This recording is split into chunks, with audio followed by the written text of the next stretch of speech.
সময় বাগৰাৰ লগে লগে ভক্তৰ ভিৰ বাঢ়ি গৈছে। ৰাতিপুৱাৰ ভাগত অহা এজাক বৰষুণ আৰু সেই বৰষুণকো নেওচি দেখিবলৈ পোৱা গৈছিল হাজাৰ হাজাৰ ভক্ত ওলাই আহিছিল। আৰু এইখিনি মুহূৰ্ততো মোৰ পিছফালে আপোনালোকে দেখিলেই অনুমান কৰিব পাৰিব কি ধৰণৰ এক ভক্তৰ সমাগম হৈছে।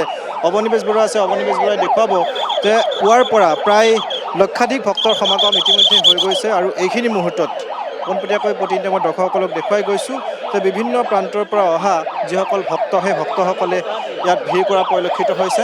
তাৰ সমান্তৰালভাৱে প্ৰশাসনৰ ফালৰ পৰা যিখিনি নীতি নিৰ্দেশনা আছিল সেই নীতি নিৰ্দেশনাখিনি যিয়ে মানি চলা নাই তেওঁলোকক ইয়াৰ পৰা যাবলৈ দিয়া হৈছে। আমি এইখিনি মুহূৰ্তত দেখুৱাইছোঁ যে ইয়াত একাংশ কিন্নৰকে ধৰি একাংশ লোকে পইচা সংগ্ৰহৰ ব্যৱস্থা কৰিছিল আৰু সেইসকলক এইখিনি মুহূৰ্তত ইয়াৰ পৰা যাবলৈ দিয়া হৈছে। এই ধৰণে দেখিবলৈ পোৱা গৈছে যিসকলে জুম বান্ধি আছে সেই জুম বান্ধি থকা ব্যক্তিসকলক ইয়াৰ পৰা যাবলৈ দিয়া হৈছে। তাৰ সমান্তৰালভাৱে আমি দেখুৱাই গৈছোঁ যে ভক্তসকলে কি ধৰণে ভিৰ কৰিছে। কাৰণ আমি যদি চাওঁ যে সমগ্ৰ এই যি চিৰিকেইটা আছে এই চিৰিকেইটাত দেখিবলৈ পোৱা গৈছে যথেষ্ট দৰ্শনাৰ্থী বা ভক্তই বিভিন্ন প্ৰান্তৰ পৰা অহা ভক্তসকলে ইয়াত ভিৰ কৰি থকা পৰিলক্ষিত হৈছে।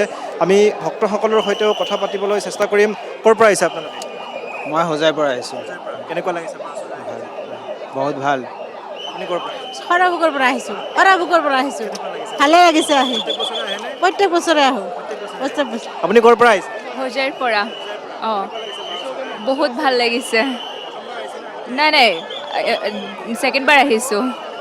নিশ্চয় এই ধৰণে দেখিবলৈ পোৱা গৈছে বিভিন্ন প্ৰান্তৰ পৰা অহা ভক্তসকলে বিশেষকৈ এইখিনি মুহূৰ্তত ইয়াত সমাবেত হৈছে আৰু সমাবেত হৈ মাৰ চৰণত আশীষ গ্ৰহণ কৰাৰ কাৰণে চেষ্টা তেওঁলোকে অব্যাহত ৰাখিছে। পোনপটীয়া দৃশ্যাংশ আমি দেখুৱাই গৈছোঁ।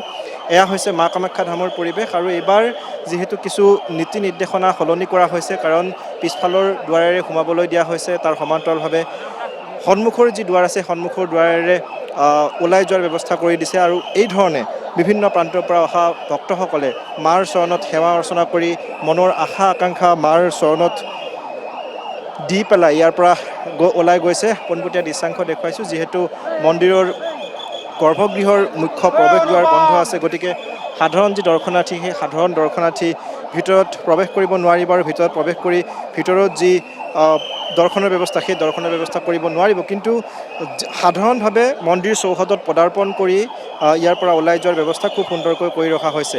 আৰু যিখিনি লোকবিশ্বাস বা জনবিশ্বাস আছে সেই জনবিশ্বাস অনুসৰি যিখিনি বিশ্বাস কৰা হয় যে মা কামাখ্যা ধামত এই 3টা দিনত যদি ইয়াত আহি পূজা অৰ্চনা কৰা হয় তেতিয়াহ'লে মায়ে আশীৰ্বাদ কৰে বুলি বিশ্বাস কৰা হয়। আৰু সেই আশীৰ্বাদ ল'বলৈ বিভিন্ন প্ৰান্তৰ পৰা অহা ভক্তসকলে এইখিনি মুহূৰ্তত ইয়াত বহি মাৰ চৰণত নিজকে বিলীন কৰিবলৈ চেষ্টা কৰিছে। আনফালে যদি চাওঁ সাধু সন্যাসীসকল আছে, সাধু সন্যাসীসকলে তপ জপ সাধনাত ব্যস্ত হৈ থকা পৰিলক্ষিত হৈছে। তেওঁলোকে সিদ্ধি লাভৰ বাবে যি পূজা অৰ্চনা দেৱীৰ চৰণত ধ্যান কৰে সেই ধ্যান কৰাৰ পৰিৱেশ আমি প্ৰত্যেক দিনাই দেখিবলৈ পোৱা গৈছে। আৰু এই ধৰণে দেখিবলৈ পোৱা যায় প্ৰত্যেক বছৰে প্ৰত্যেক দিনাই এই পৰিৱেশ এই মা কামাখ্যা ধামত দেখিবলৈ পোৱা যায়। আৰু আজিও সেই একে পৰিৱেশ দেখিবলৈ পোৱা গৈছে। আমি পুনৰ যি ভক্ত আছে ভক্তসকলৰ সৈতে কথা পাতিবলৈ চেষ্টা কৰিম। যিসমূহ বিশ্বাস বছৰ বছৰ ধৰি শ বছৰ ধৰি বিশ্বাস কৰি অহা হৈছে সেই বিশ্বাসসমূহৰ কথা সকলোৱে জানে বা সকলোৱে শুনিছে, গতিকে সেইসমূহৰ কথাও পাতিবলৈ চেষ্টা কৰিম। বাইদেউ ক'ৰ পৰা আহিছে আপোনালোকে? ঘৰেশ্বৰত। প্ৰত্যেক বছৰে আহিনে প্ৰথমবাৰ? এইবাৰ প্ৰথম আহিছোঁ। ভাল লাগিছে। বাইদেউ ক'ৰ পৰা আহিছে? গৰিশ্বৰ সপৰিয়ালে আহিছে নেকি? আহিছোঁ। আপুনি সপৰিয়ালে আহিছে? অঁ, এই ধৰণে দেখিবলৈ পোৱা গৈছে বিভিন্ন প্ৰান্তৰ পৰা অহা যিসকল ভক্ত সেই ভক্তসকলে ইয়াত বহি মাৰ চৰণত ধ্যান কৰি থকা পৰিলক্ষিত হৈছে।